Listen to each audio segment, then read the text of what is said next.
अब देखिए आपका है 499 मल्टीप्लाई 499 मल्टीप्लाई 499, इसका क्यूब हो जाएगा। अब इतना बड़ा अगर आप गुणा करते, ये पूरा बोर्ड होता था और 3-4 मिनट लग जाती। अब उत्तर निकालो, उत्तर आ गया। उत्तर है 124,251,99। आप मिला सकते हैं उत्तर, सही है। ऐसा भी हमारा ब्रेन कर सकता है, न कोई हाशिए के लगाना, न कोई मल्टीप्लाई करना, सीधा उत्तर दे सकता है। एक और संख्या लो कोई सी, फिर अपन आगे बात करेंगे। अच्छा 314 है ना, ये बोला। ओके 342 मल्टीप्लाई 342 मल्टीप्लाई 342, ये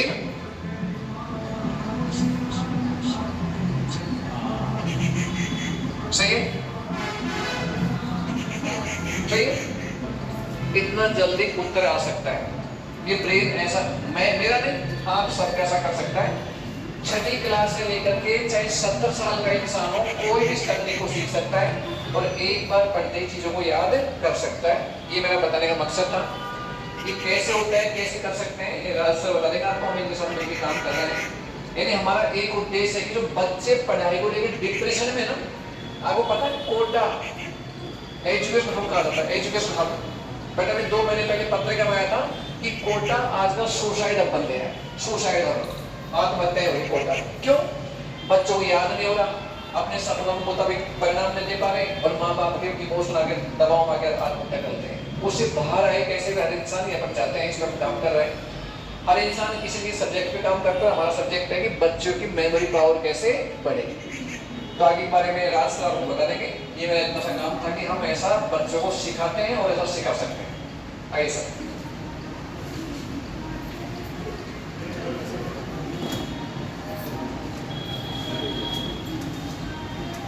देखो अपना जो माइंड होता है, दिमाग जो होता है, उसको 2 पार्ट में बांटा जाता है। 2 पार्ट, माइंड के 2 पार्ट होता है। राइट हैंड जो है अपना इधर जाएगा तो लेफ्ट में आ रहा है ना अपना, लेकिन ये राइट लॉजिकल माइंड होता है अपना। और अगर लेफ्ट हैंड है, अगर राइट में आता है तो ये राइट लॉजिकल माइंड होता है। तो लेफ्ट लॉजिकल और राइट लॉजिकल अपना माइंड होते हैं 2 प्रकार के। एक होता है एल, एक होता है आर। लेफ्ट लॉजिकल और राइट लॉजिकल। राइट लॉजिकल जो माइंड होता है उसकी मेमोरी काम करती है 90% और लेफ्ट लॉजिकल जो माइंड होता है उसकी मेमोरी काम करती है 10%। लेकिन अब सॉरी, लेफ्ट लॉजिकल का 90% और राइट लॉजिकल 10% अपनी मेमोरी काम करती है। लेकिन अपना जो राइट लॉजिकल में 10% जो मेमोरी है, उस मेमोरी के अंदर अपन 5 मिलियन बुक्स भी अगर रिटर्न कर ले तो भी अपन उस चीज़ को स्टोरेज कर सकते हैं, तो भी अपना दिमाग नहीं भूलेगा। ये अपना काम करता है राइट लॉजिकल माइंड। बल्कि लेफ्ट लॉजिकल जो माइंड है, इसमें 90% स्टोरेज होते हुए भी अपना दिमाग किसी तरीके का कोई भी काम नहीं करता है। कई बार आप सुबह सोकर उठते हैं, आप सोचते हैं कि रात को सोते समय कि मैं सुबह 5 बजे उठना चाहता हूँ, लेकिन जब जो ही आप 5 बजे उठेंगे तो आपका लेफ्ट लॉजिकल माइंड काम करता है। लेफ्ट लॉजिकल माइंड क्या करता है, यार 2 मिनट अपन और सो लेता है। तो वहाँ पे जो 90% जो माइंड है ना अपना, जो यूज कर रहा है, वो अपने को नेगेटिविटी की ओर लेके जाता है और जो 10% जो अपना माइंड है वो पॉजिटिविटी की ओर लेके जाता है। आज की जनरेशन में जितने भी स्टूडेंट्स हैं या जितने भी अपन पीपल्स हैं इस इंडिया के अंदर या वर्ल्ड के अंदर, उन सबका लेफ्ट लॉजिकल माइंड ही सबसे ज़्यादा काम करता है। राइट लॉजिकल माइंड किसी का काम नहीं करता है। कोई भी इंसान पॉजिटिव नहीं सोचना चाहता है, हर एक इंसान नेगेटिव ही सोचना चाहता है। तो अपने पास में क्या होता है कि राइट लॉजिकल माइंड से सोचने की कैपेसिटी जो होती है, कई बार बच्चे स्टडी करते रहते हैं, बच्चों को कोई चीज़ भूल जाती है। अपन एग्जाम देने बैठे हुए होते हैं, कई बार अपने को जो चीज़ याद होती है वो ऑटोमेटिक अपन वहाँ से भूल जाता है। भूलने के बाद वो अपनी जो चीज़ होती है वो जीरो माइंड में चली जाती है।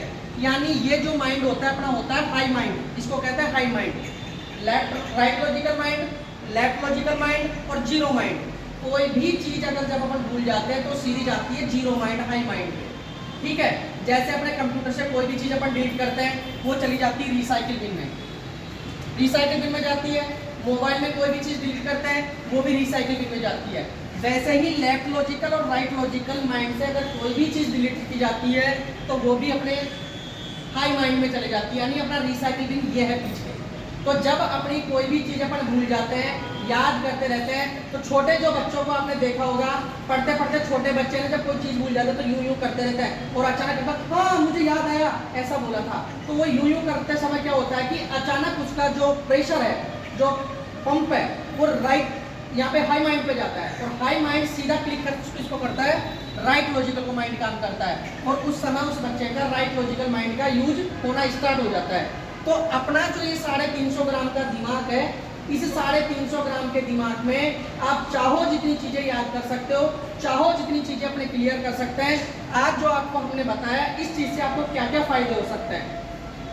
आपके 3rd क्लास का स्टैंडर्ड का कोई भी बच्चा हो या फिर उसकी एज 70 साल हो या 90 ईयर हो या 100 ईयर हो, जब तक इंसान मौजूद है इस दुनिया में, वो इंसान भी जिसको पढ़ना लिखना नहीं आता, वो इंसान भी काउंटिंग जो मल्टीपल होते हैं ना, उसको आराम से इस टेक्निक से लर्न कर सकता है। 3rd क्लास से लेकर आप लास्ट ओवर तक चले जाओ। उसके लिए अपन क्या कर सकते हैं, 1 वर्ड क्वेश्चंस, एक वर्ड में आंसर देने वाले शब्दों का, जैसे अपने कोई भी आंसर होता है उसका एक ही शब्द में आंसर देना है, वो भी अपन याद कर सकते हैं। 10 वर्ड के अंदर यानी एक लाइन का कोई भी आंसर होता है उसको भी अपन याद कर सकते हैं। 30 से 40 शब्दों वाले क्वेश्चंस को भी अपन याद कर सकते हैं। पैराग्राफ राइटिंग वाले क्वेश्चंस को भी अपन याद कर सकते हैं। जैसे अपन ऐसे लिखते हैं, निबंध लिखते हैं, निबंध 2.5 से 3-4 पेज का होता है, उस पेज के निबंध को भी कोई भी बच्चा चुटकियों में याद कर सकता है। जैसे आपने सब पढ़े लिखे हैं, अपन ने आज इंग्लिश की एक छोटी सी बात करते हैं कि इंग्लिश में जितने भी यहाँ पे बैठे हैं सब ने एंटोनिम्स पढ़ा है, अपोजिट्स पढ़े हैं ना, अपोजिट और एंटोनिम्स, विलोम शब्द, और ये तो पढ़े हैं ना पढ़ने। विलोम शब्द अगर मैं ये कहूँ कि मेरे को तो 2 लाख मीनिंग याद है, तो आप क्या विश्वास करोगे मुझे 2 लाख मीनिंग याद है?